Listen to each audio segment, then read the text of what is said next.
तो इस मूवी की शुरुआत में हम एलन और रे को देखते हैं जो आर्टिक में एक डॉक्यूमेंट्री शूट करने के लिए आए थे। आर्टिक पर जाने के लिए इन्हें शिप पे सफर करना था। एयरपोर्ट पर कैब ना मिलने की वजह से ये लोग पोर्ट तक पहुंचने पे देर कर देते हैं, लेकिन किस्मत अच्छी थी कि अभी भी वो शिप इन दोनों का ही इंतजार कर रही थी। एयरपोर्ट पर इनका सामान भी खो चुका था, जिनमें इनके कैमरास वगैरह थे। अब फिल्म ये कैसे शूट करते, ये लोग यहाँ का एक लोकल आदमी हायर कर लेते हैं फिल्म शूट करने के लिए, जिसका नाम है शॉन। फाइनली ये लोग अब अपनी शिप में चढ़ जाते हैं और इन लोगों का सफर भी शुरू हो जाता है। इस शिप के इन लोगों के साथ बहुत से और टूरिस्ट भी सफर कर रहे थे। सभी बहुत ज्यादा खुश और एक्साइटेड थे। रे और एलन अपनी डॉक्यूमेंट्री बनाना शुरू कर देते हैं, जिसका शुरू शॉन रिकॉर्ड करता है, लेकिन उसके काम से ये दोनों ज्यादा खुश नहीं। पर मजबूरी है, इनको इस टाइम कोई दूसरा कैमरामैन भी नहीं मिल सकता। शॉन का रवैया भी काफी अजीब था। शॉन के पास हमेशा एक बॉक्स होता था जिसके अंदर पुराने स्टाइल के रेडियो की तरह की कोई डिवाइस थी। वो इसे कभी भी अपने से दूर नहीं रखता था, लेकिन फिर नाश्ता करने के बाद वो गलती से उसे टेबल पर ही छोड़ गया। रे जो इस बॉक्स को लेकर हमेशा से सोचता था कि आखिर इसमें है क्या कि शॉन इसे हमेशा अपने साथ लिए फिरता है, उसने खोल कर देख लिया। हेडफोन लगाकर उसने डिवाइस ऑन की। कोई रिकॉर्डिंग नहीं थी इसके अंदर, बस अजीब सी एक आवाज थी, कोई साउंड वेव, जो उसने एलन को भी सुनाई। इतने में ही इन्होंने देखा कि दूर से शॉन आ रहा है। जल्दी से इन्होंने डिवाइस बंद करके वो हेडफोन वापस उस केस पर डालकर केस को बंद कर दिया और शॉन जल्दी से आकर इस डिवाइस को यहाँ से ले गया। खैर इसके बाद ये दोनों शॉन को बाहर के नजारे रिकॉर्ड करने के लिए भेज देते हैं और एलन अपनी फैमिली से कांटेक्ट करने की कोशिश करता है और उसे पता चलता है कि यहाँ से तो कांटेक्ट किया जा ही नहीं सकता, क्योंकि यहाँ समुद्र के बीचों बीच कोई सिग्नल नहीं है। और यहाँ हमें ये भी मालूम होता है कि एलन की वाइफ उससे नाराज थी। इसके बाद हमें दिखाया गया कि रे दोबारा डॉक्यूमेंट्री शूट करने लगा था। उसने इस टूर के कैप्टन का इंटरव्यू लिया। उसने कैप्टन से सवाल किया कि लोग अंटार्कटिक पे रहते क्यों हैं? ये दुनिया से बिल्कुल अलग थलग इतनी खतरनाक जगह है, यहाँ तो सिग्नल भी नहीं आते। जिस पर कैप्टन ने कहा कि ये जगह नेचर के बहुत करीब है और लोग अपने सुकून के लिए यहाँ आते हैं।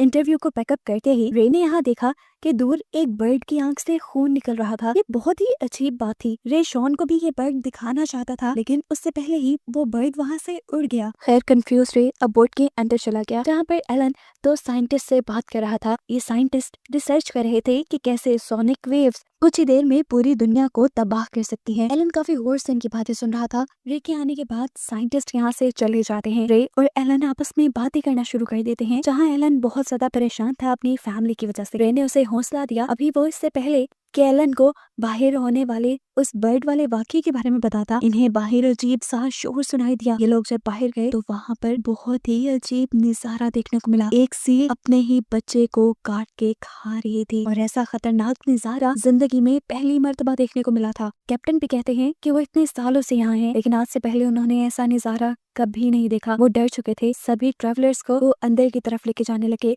जबकि शॉन इस सब को रिकॉर्ड करने लगा। एलन और रे भी इसे डॉक्यूमेंट्री का पार्ट समझते हुए थोड़ी सी इस पर बात करते हैं और फिर अपने बाकी साथियों के पास चले जाते हैं, जहाँ पर कैप्टन फिश ग्रिल कर रहे थे इन सब के लिए। रे का तो दिल नहीं चाहा, इसलिए रे और शॉन ने उसे नहीं खाया, लेकिन एलन ने उस फिश को खा लिया और खाने के बाद से ही उसकी तबीयत खराब होने लगी। एलन को वॉमिटिंग होने लगी और वो अंदर की तरफ चला गया। शॉन और रे अभी भी डॉक्यूमेंट्री का काम कर रहे थे। तभी अचानक शॉन ने नोटिस किया कि हवा में परिंदों की उड़ने की आवाज कुछ ज्यादा हो गई है। उसे सर उठाकर देखा तो परिंदे पैटर्न में नहीं उड़ रहे थे और उनकी फड़फड़ाने की आवाज बहुत ज्यादा थी। अचानक से वो परिंदे गायब होने लगे। इससे पहले कि वो ये सबको नोटिस कर पाता, पीछे मुड़कर उसने देखा कि यहाँ के सभी लोग गायब हो गए हैं। अजीबोगरीब तरीके से यहाँ कोई इंसान नहीं रहा था। हैरान होकर उसने रे को देखा। शॉन ने ये सब कुछ रिकॉर्ड किया था। उसने अपनी रिकॉर्डिंग में देखा तो सच में लोग गायब हुए थे और वो कंफ्यूज हो गया कि आखिर ये सब हुआ कैसे। रे को लगा कि कोई उन पर प्रैंक कर रहा है।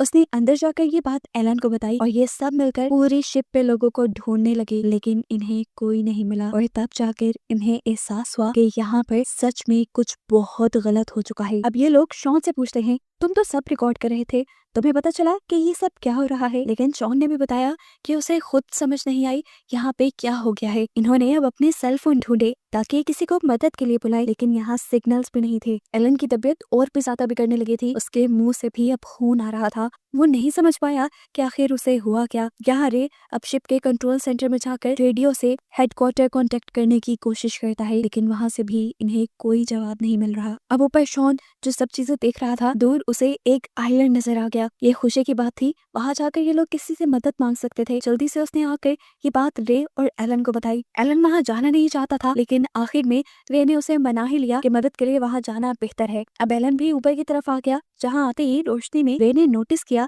कि एलन की गले पे किसी के काटने का निशान था, लेकिन एलन को ऐसा कुछ भी याद नहीं था कि उसके साथ कोई हादसा हुआ हो। ये जख्म काफी गहरा था, जिसका इलाज करना जरूरी था। रे के आने से पहले यहाँ एलन को एक कैमरा भी मिला था, जो एक टूरिस्ट का था। इस कैमरे में वो सब रिकॉर्ड हुआ था कि कैसे एक सेकंड में सारे इंसान यहाँ से गायब हो गए। ये देखकर एलन और भी ज्यादा परेशान हो जाता है। ये लोग अब यहाँ से जरूरी सामान लेते हैं और एक लाइफ बोट में बैठकर उस छोटे से आइलैंड की तरफ बढ़ने लग जाते हैं। इस जगह पहुंचने पर एक सबसे अजीब बात ये हुई कि इन्हें यहाँ इतने बड़े टाउन में भी कोई इंसान नजर नहीं आया। इन्हें अपनी आंखों पे यकीन नहीं आ रहा था। इन्हें लगा शायद सर्दी की वजह से लोग अंदर की तरफ होंगे। इन्होंने टाउन को छान मारने का फैसला किया और आगे बढ़े ये लोग, लेकिन हर होटल, हर मॉल, हर घर खाली था। कहीं पे भी कोई नहीं था। ये जगह कौन सी थी इन्हें तो ये भी पता नहीं था, लेकिन यहाँ की लिखी हुई चीजों से इन्हें लगा कि ये रशिया है। शॉन अब इन दोनों से कहता है कि हम तीनों किसी भी हाल में एक दूसरे से दूर नहीं होंगे, क्योंकि हालात मुझे बिगड़ते फील हो रहे हैं। ये लोग अब छानबीन करने के लिए जिस मॉल के अंदर आए थे, वहाँ के इंडोर गेमिंग सेंटर से इन्हें अजीब आवाजें आई। वहाँ जाकर उन्होंने देखा कि एक हिरन जख्मी पड़ा था और तड़प रहा था। उसके जिस्म पे बिल्कुल वैसे ही जख्म के निशान थे जैसे जख्म के निशान एलन के जिस्म पे थे। हैरान होकर ये लोग बाहर आ गए। एक होटल के अंदर आकर रे ने टेबल पे रखा सूप देखा।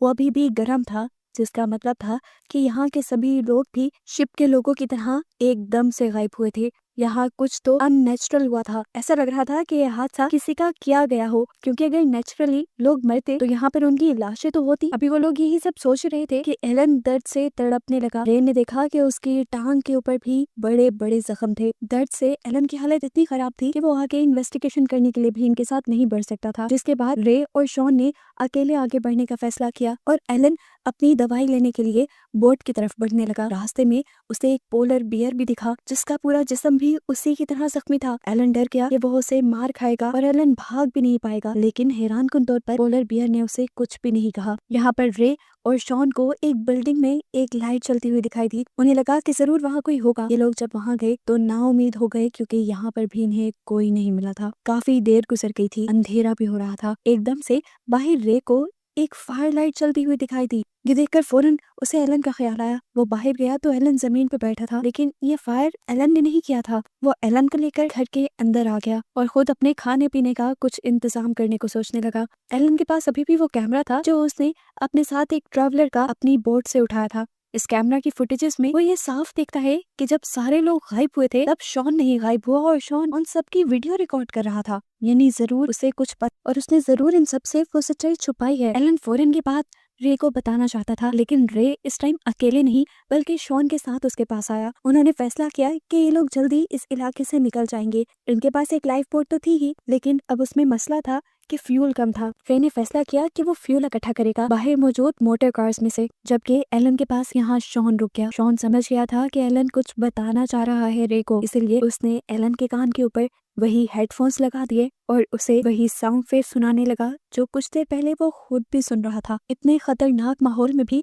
उसे ये सुनना भूला नहीं था। खैर एलन भी ये सुनते सुनते सो गया। फ्यूल भरने के बाद जब रे एलन को लेने के लिए आया तो उसने एलन के पास पड़ा कैमरा देख लिया और वो सारी फुटेज भी देख ली, जिसमें साफ जाहिर था कि शॉन ने उन सारी चीजों की फुटेज बनाई थी और शॉन उनसे कुछ छुपा रहा था। कि देखते ही वो बाहर की तरफ भागा और उसने शॉन को पकड़ लिया। उसे शॉन को खूब मारा इसलिए कि शॉन उन्हें सच्चाई बता दे कि आखिर इस जगह चल क्या रहा है। इतनी मार खाने के बाद आखिर शॉन भी मान गया, ये बताने के लिए कि इस जगह पर एक खास किस्म का एक्सपेरिमेंट चल रहा था सुपरसोनिक वेव्स को लेकर। जो वेव्स इतनी खतरनाक, इतनी ताकतवर होती हैं कि चंद ही सेकंड में वो इंसान या किसी भी जानदार को तहस नहस कर देती हैं। वो इस तरह से इंसानों को खत्म करती हैं कि इंसानों का नामो निशान मिट जाता है। और उस टाइम भी जब सब लोग गायब हुए तब यही सुपरसोनिक वेव्स इस्तेमाल की गई थी, जिसकी वजह से सब लोग मारे गए और ये मिलिट्री का हिडन एक्सपेरिमेंट था। मैं, तुम और एलन इसलिए बच गए क्योंकि हमने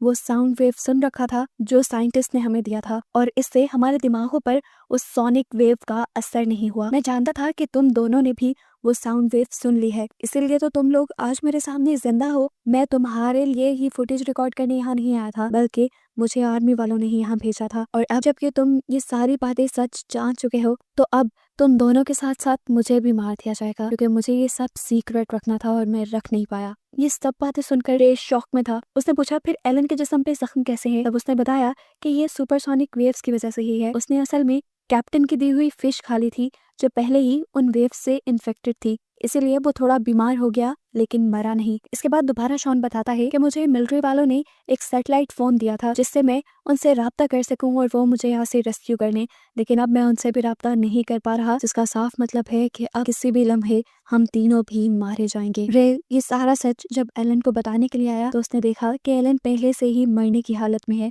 एलन ने अपनी फैमिली के लिए एक लास्ट मैसेज रिकॉर्ड किया, जिसके बाद रे ने उसका ये फोन और सारी चीजें एक बैग में डालकर झील में फेंक दी, ताकि किसी को तो ये मिल पाए। जबकि यहाँ दूसरी तरफ देखने को मिला कि शॉन अभी भी मिलिट्री वालों से कांटेक्ट करने की कोशिश में था। फिर अचानक हमें गोली चलने की आवाज आई और दिखाया गया कि शॉन पर किसी ने गोली से हमला करके उसे मार दिया है। मारने वाला कहाँ था नहीं दिखाया गया। रे जहाँ छुपा हुआ था, उसने छुपकर ये सारी चीजें देखी और ये देखकर वो घबरा गया। इस टाइम उसके पास के फोन की रिंग हुई और वो समझ गया कि ये मिलिट्री वाले ही होंगे, क्योंकि पहले ये सारे फोन काम नहीं कर रहे थे। वो ये भी बात समझ गया कि मिलिट्री वाले उन्हें भी स्टडी कर रहे थे और अब उन्हें मार दिया जाएगा। और बस इसी खौफ में रे को दिखाते हुए ये मूवी यहाँ खत्म हो जाती है, इस मिस्टीरियस एंडिंग के साथ कि रे बचेगा भी या उन्हीं के हाथों मारा जाएगा।